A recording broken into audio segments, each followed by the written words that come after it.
nga iniciatori që mori Edvian Kulluri, që mori iniciativën për kuvendin, e ka marrë aprovimin e grupit, a jeni dakord atje, edhe të grupit punës, po edhe të protestës një herë ka folur për këtë. Por pse ju bashkova unë kësaj nisme është sepse dëshira ime ka qenë bashkimi i të gjitha zërave. Unë po t'jem e veçuar, një zë i veçuar, a ndigjon as e ndigjon njëri.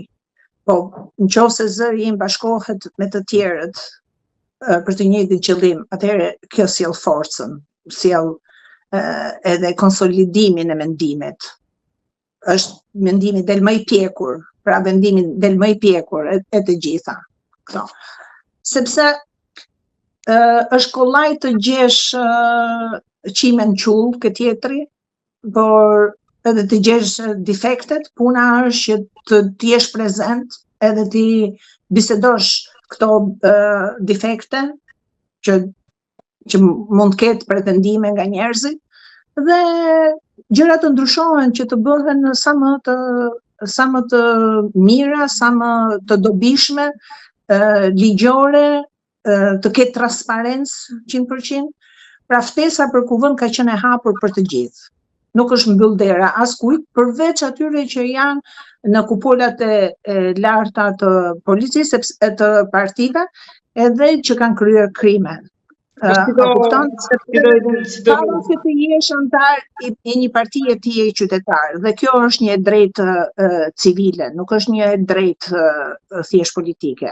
Si do bëhet ky filtri, sepse për shembull për disa protestuesit, kryeministri ka nxjerrë një listë me vepra penale që kanë kryer apo kanë qenë të dyshuar nga vetë protestuesit. Shiko, ne jemi një vend i vogël, të cilin pak a shumë e njohim njëri tjetrin. Edhe asnjë gjë nuk ngelet enigmë për shumë kohë.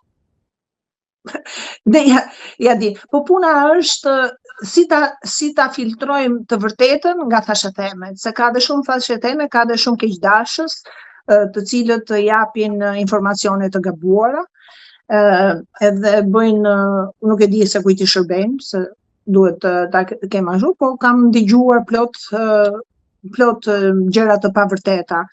Dhe pse dua unë dhe çfarë duam që na mbledh neve në këtë kuvend, në këtë mbledhje nesër që duam të krijojmë kuvendin, është që të vim në mbështetje të protestës, pra të jetë një bërtham prej 300, 500 dhe të ketë një këshill i 150 vetash që edhe njëri nëse bjen janë 149 të tjerë që ta mbajnë protestën gjallë, sepse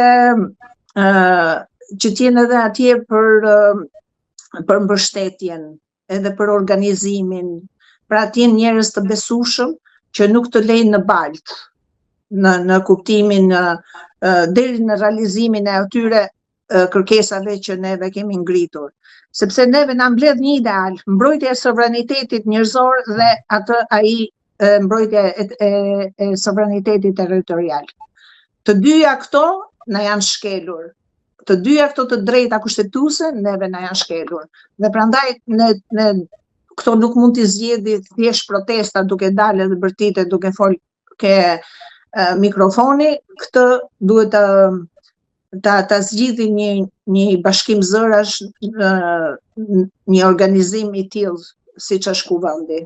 Paktën ky është besimi im deri tani. Shohim si do vijojë. E keni me mendimin ambicia pra e protestës për qeverinë teknike apo është sfumuar? Jo, neve, shiko, këto do jenë vendime, këto janë hedhur ide individuale. Njëri ka thënë ne të bëjmë qeverinë teknike, tjetri ka thënë jo ne ta aprovojmë qeverinë. Me fjalë, këto janë idera individuale. Asnjë nuk ka folur deri tani në emër të kuvendit, sepse kuvendi nuk është krijuar akoma. Pra, neve deri tani kemi folur, kemi dhënë mendimet tona individuale, secili vetat çka ka thënë. Se unë nuk mund të të jem përgjegjëse për çfarë flet çdo person, po Politikat kryesore, do të thënë, për kolonat ju keni qenë dakord gjithë, pastaj secili shpreh hallet dhe problemet e tij.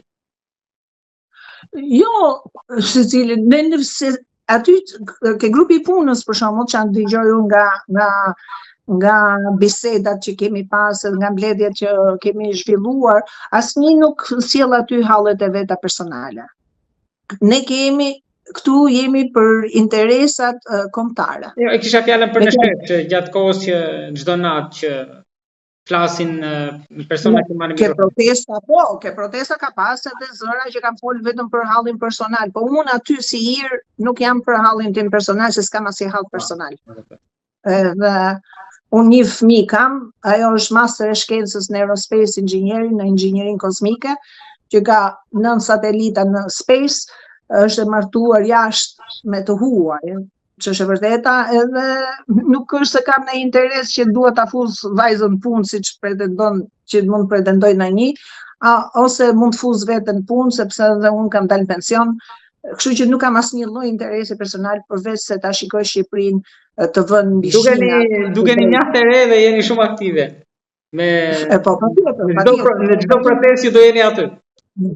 Po, faleminderit për komplimentin. Në fakt, e ndjej vetëm pak të lodhur, por megjithatë, edhe kur ka qenë me 2 orë gjumë, energjia ka qenë maksimum, me sa kam thënë që kjo është një shenjë nga krijuesi që të na japi këtë energji ta përballojmë për ditë edhe me pak orë gjumë. Për ta mbyllur diskutimin për kuvendin që do mblidhet nesër, prisni pra që të formalizohet ky kuvend me 150 dhe 300 antarë. Jo, kanë me lajmi fundit që ishte janë mbi 600 veta që kanë plotësuar formularin. A kanë fjalën që do zgjedhen 150-300. Po, pa frikë, edhe tash nëse për shembull nga një qytet apo nga një fshat apo ashtu janë 10 veta, ato duhet të nxjerrin përfaqësuesit e tyre, secili për shembull 2-3 përfaqësues të tyre, që të bëhet një numër më i kufizuar për kuvendin, se s'mund të jenë që të gjithë pjesëtar të kuvendit. A kupton? Kjo duhet të bëhet pra të përcaktohen ato përfaqësuesit e asamblesë dhe asambleja pastaj do zgjedhë edhe këshillin. Kjo është ideja. Do keni kryetar ky kuvend, një drejtues? Neve nuk kemi kryetar, është një grup pune që ka punu për këtë ashtu, edhe nuk kemi për të zgjedhur kryetar.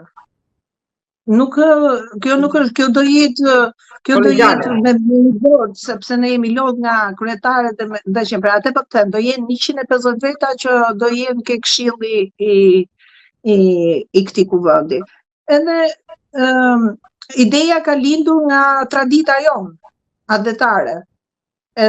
Gjithashtu, neve nuk bëjmë përjashtim as për shqiptarët që janë në diasporë. Për ato mund të plotësojnë formularin dhe do ju jepet linku nesër ku mund ta ndjekin direkt këto punimet e kuvendit që fillojnë nesër në orën 12 të drekës. Po, hapi dytë pas kuvendit, pastaj është qeveria teknike. Jo, hapi parë, se pas kuvendit neve akoma nuk kemi